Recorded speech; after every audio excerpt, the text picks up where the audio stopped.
All right, folks, here we go with the notes for Chapter 9, talking about effect. We're talking about effect in a general sense in terms of what sort of effect that we're trying to have on our audience, and we will talk about effects in particular. First off, what is an effect? When we refer to the overall mood, impact, and appeal of a radio production, we use the term effect. So we are trying to create some sort of a reaction with the audience, with the productions that we create. And that is what we mean in general by effect. Modern communication theory points out that getting a message across depends on more than just the validity of the message. Yes, the message itself is important, but in order for that message to be effective in reaching out to your audience, you also have to make sure that you're reaching them in such a way that you're pulling at their emotional heartstrings. And we don't necessarily mean that every production needs to make somebody cry. That's not necessarily what we mean by emotional, unless, of course, you're trying to create something of sadness or sentiment or something like that. But it could be any sort of emotion, whether it's excitement or joy or perhaps even anger in appropriate uses. Any sort of reaction that creates some sort of an emotion is really what we're trying to go after. Also, perhaps maybe going for a sense of identification, that we're trying to relate to the audience in the message somehow, or we're trying to get them to relate to us. So there's this association that goes on between the project we're creating and the listener. These emotional activators can often be turned on and off by means of various radio production techniques, and we'll get into a little bit of that. Every production element, whether it's music or sound effects or the spoken word, must support the theme of what is going on, or it will detract from the message. Everything that we put into a production has to be appropriate for the message, has to be appropriate for the audience in order for the effect that we want to create to actually take hold. Otherwise, not only do we fail at communication, but we may even go beyond that and wind up doing the opposite of what we actually intend to do. So we need to make sure that things are appropriate for the project that we are doing, for the audience that we are trying to reach. How production elements support a theme? Well, first off, by creating excitement. You do this with using up-tempo, hard-driving music that implies that a program to follow is going to be fast-moving, exciting. That's one way to do it. You can also slow things down for something that's a little more somber or sentimental or more easygoing. Again, you're using that sense of how you're using various things like music and sound effects, and even the way that the presenter is speaking, the talent, the way that the talent uses his or her voice, all those things to create that sense of what it is that we're really going for. For excitement, we do want that higher energy sort of feel between all of those elements. You could also create immediate identification. One example of this would be creating audio that helps distinguish an advertiser or a program from its competition while supporting the overall message. The idea of why us rather, as opposed to why somebody else, or how what we do can impact you in a way that somebody else can't. Another way to use production elements to support a theme would be through evoking emotion. And we've kind of hit on that in the past couple of examples by talking about very specific things. But here what we're talking about is that the way that we use various elements, the way that we use music, the way that we use sound effects can actually help us save some time. Using sound effects could save us several lines of dialogue. It could make the commercial copy less pedantic. It's basically making use of these sorts of tools in order to help convey the message in such a way that we don't necessarily need as much in the way of spoken word. Remember, though, that it's important to set the stage for some sound effects. Be sure that establishing dialogue lets the listener know what is coming up. There might need to be a brief explanation of the scene that you are trying to set. Maybe there's something within the conversation that helps to create context of where they are and therefore why you're hearing various sounds within the production. How a producer uses production elements in terms of music. What are some of the sources of music that we may use? Well, there is the general airplay music library, but as we've talked about previously, you want to make sure that you're legally allowed to use the music that you have. You can't just pull something out of the music rotation and use it within a production, especially if we're talking about commercial production, because there's different licenses that allow you to be able to do that. There's also the production library, whether it's from a production CD or an internet-based service. We've talked about those as well, and that there are blanket licenses that allow radio stations to use those sorts of resources. Some music beds supplied by a national advertiser for use by locally affiliated merchants or businesses. This would be the case if you were creating a commercial for a local business that had a tie-in to some sort of national manufacturer. This is generally what we call a co-op advertising arrangement or cooperative advertising, where, for example, General Motors might co-op with a local Chevrolet dealer in an advertising campaign. Original music could also be a source to hire somebody to create a jingle or the theme music to a particular program or a show. That is also an option. Okay, so let's talk about when it might be appropriate to use music and when it might be appropriate to not use music in a production. When should you use music? You can use it when you find a logical reason to do so, such as when the music creates a certain mood that you're looking for. It reinforces a certain theme. You can also use music when it has a logical purpose and fits into the format of the station that you are working with. In other words, you want something that's going to respect the integrity of the station's format and not turn off listeners because of something that is completely way out of their wheelhouse. In other words, a production that has a more classical sort of feel to it might not necessarily work on a heavy metal station. Keep those things in context. When not to use music, well, you don't want to use music strictly as a reflex. That means that you don't use it without having a real reason to do so. Because sometimes a cold opening can certainly be effective.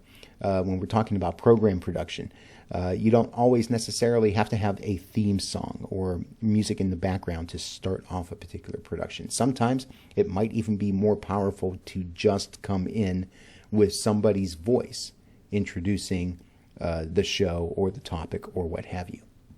You also don't want to use music indiscriminately. If the music doesn't reinforce the message, you shouldn't use it. If you're trying to use a popular song for a particular purpose, you might want to think twice about that, because especially if it's a popular song sung by the popular artist that made the song popular, the music itself could actually detract from the message. It could cause the listener to not focus on what the actual production is about. So you want to be careful about that the song doesn't take prominence over the project as a whole. You also want to be cautious just in general about using vocals as background for a produced announcement, because when you mix vocals with a voiceover, it could make both the lyrics and the announcer unintelligible. Generally, you like to have just music underneath somebody talking so that you can catch the value of the message that's being said, so that the voiceover is not battling with the lyrics of a particular song. Using music as a standalone commercial, well, you could do that. There is an advantage in that. You have a 30-second song, a 60-second song, many jingles that are used for different commercial clients kind of do this sort of thing. You think about it. For many people, radio is a music box. And when you do something like this, you're providing them with something very similar in nature to what they tuned in to hear in the first place. And if a jingle is very well done, it can actually stick in the mind of the listener and become very powerful for the brand recognition of the particular client that you are creating that commercial for. So it is something that might be a consideration for a client that is willing to invest in the funding for such a thing and help them to be able to get that brand recognition by virtue of a catchy little ditty. Sound effects. A sound effect is generally considered to be any sound element other than music or speech. Sound effects can come from sound effects libraries or CDs, just like we do with music and the libraries available there. And you can also create your own sound effects. There's a great section in the textbook that talks about sound effects being created in the studio. I would encourage you to take a look at that and just kind of read on some of the mentalities and the tactics that were used in creating sound effects right there as you need them. Some rules of thumb when creating and using sound effects. You can use sound effects to save time and words. It's much quicker to hear the sound of a car horn honking as opposed to saying the words, "Jack blew the horn of his car." You can get much more powerful dramatization by doing something like that, as well as the sound effects help create that sense of being in the moment when a particular story is being told. You don't want to use sound effects just because they are there. Not only can they detract from the message, but they can simply be too much. If you have sound effects that are used indiscriminately, that they don't really reinforce the message, they can kind of, in the same way that vocalized music under a voiceover can take away from what you're actually trying to do. It just makes the message muddy or lost, or perhaps even unattractive to somebody that is listening. So you want to use sound effects in a responsible and appropriate way. Let's talk about the coloration of sound. Coloration has to do with the connotation that audio brings with it, kind of how we might say a certain phrase gives its intended meaning in a certain connotation. So the words are kind of similar in that regard, where we talk about connotation in our speech.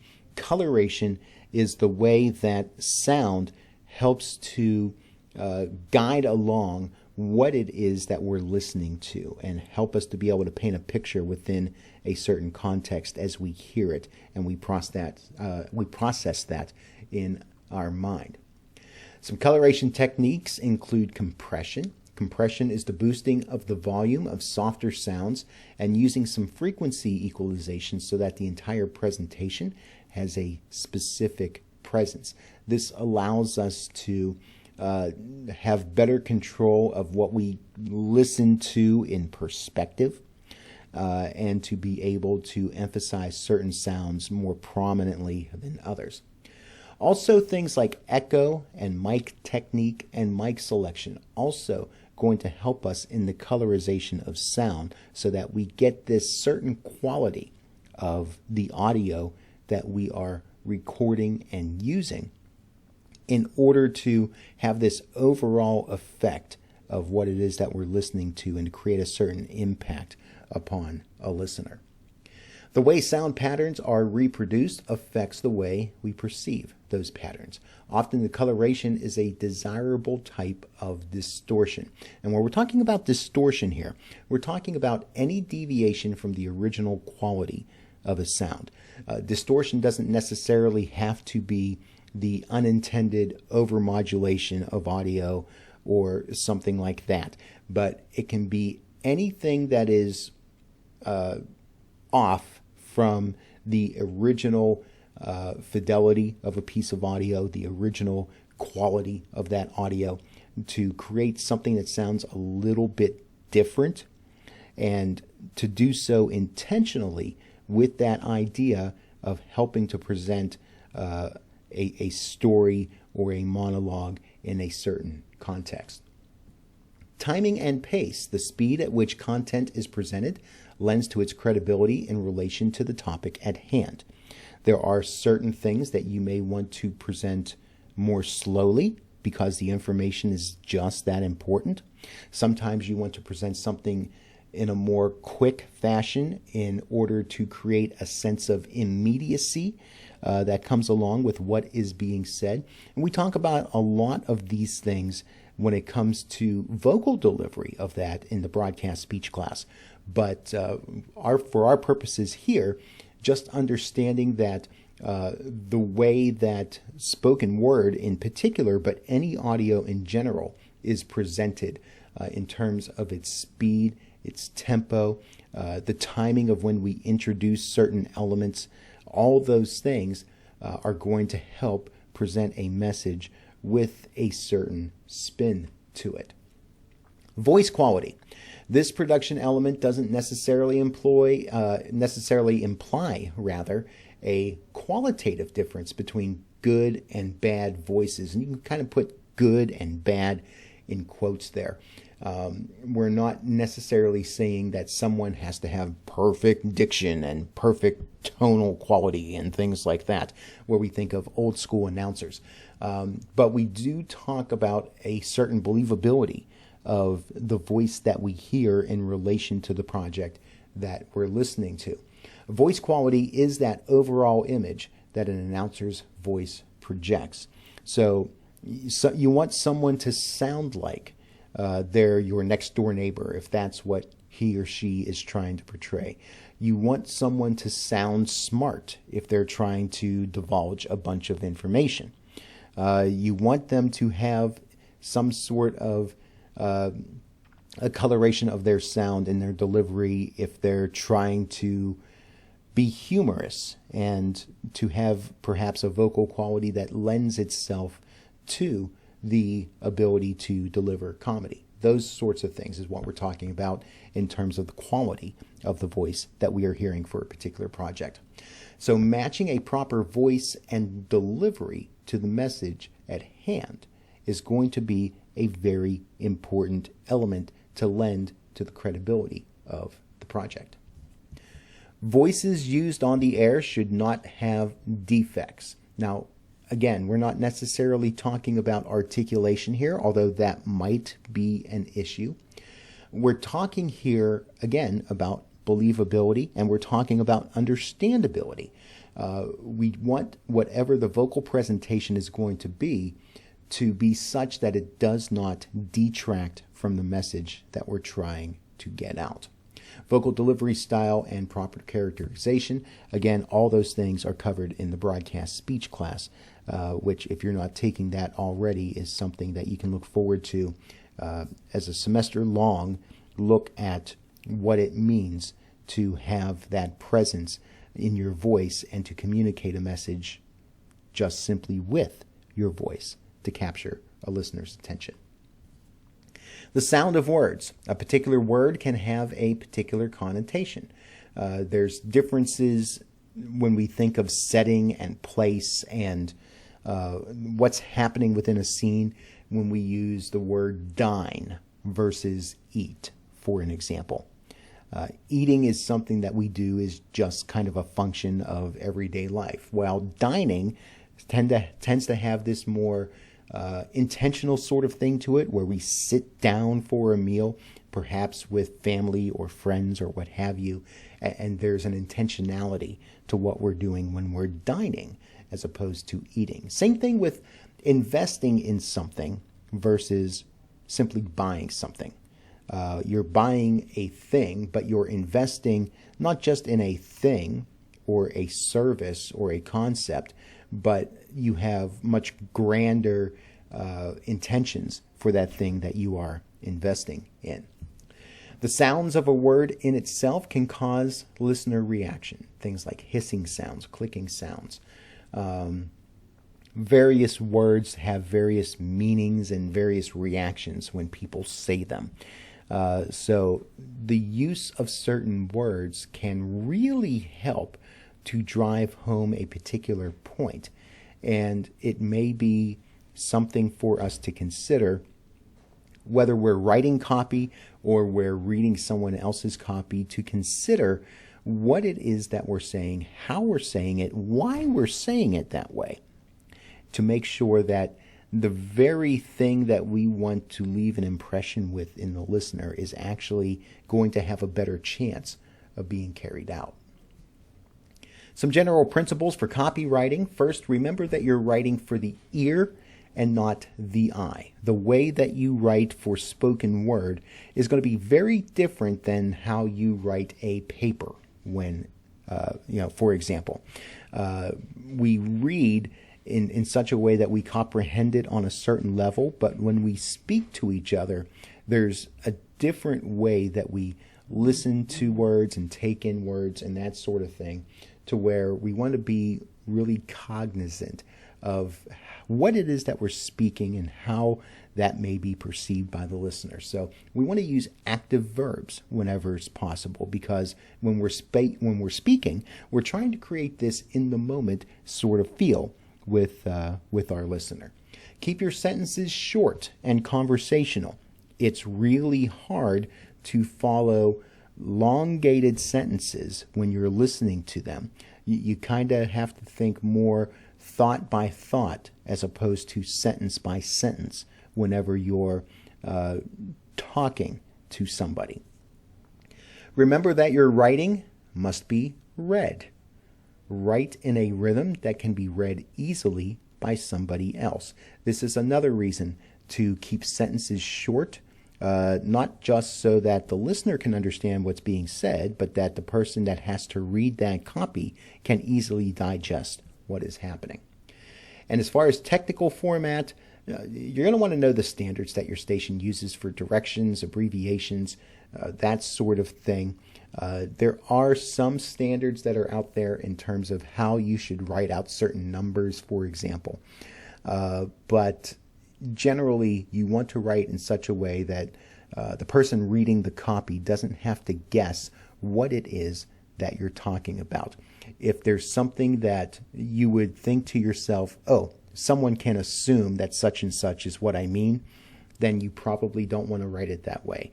Write so that there is very little ambiguity to the reader as to what it is that he or she needs to say. Finally, using elements of sound to achieve an effect. The job of a producer usually involves being half artist and half technician. The way that I like to talk about this is that it's both an art and a science. There are certain things that we have to do from a technical standpoint, from an operational standpoint, that makes productions work the way they're supposed to, in terms of recording at proper levels, making sure that sounds come through clearly, making sure that the productions that we put together follow some sort of a rational flow to them, appropriate to the message and the situation. But there's also a lot of creativity that goes into it. There's not really a cookie cutter way to say you always do such and such a thing in such and such a way. There are opportunities for even those things that are generally accepted as standards to be broken every now and again. And this is something where you kind of have to have an ear for what is going to be pleasing for the message and for the audience. If you think about it in terms of music, a musician must know how to properly blow into a horn and how to finger the vowels properly in order to get certain notes, but they also have to have the artistic ability to play notes that convey certain meaning in order to get a smooth sounding note as opposed to something that is louder and harsher, depending on what the music is calling for. Same thing that we're doing when we're creating an audio production. We have to be able to not just mechanically do the thing and not just put the right words and the right sounds together, but they have to mix in such a way that we can kind of feel the production, the same way that a musician gets to where he or she feels the music. And that's where the artistry comes in, and that's a reflection of how well, from a technical standpoint, you're able to put all of those things together. So that's going to do it for this particular chapter. Bring your questions, your comments, your thoughts, and maybe we'll talk a bit about what it means to have that artistry and technicality work together when we come to class, but we'll hit on any other questions or comments that you have. All that when we get together.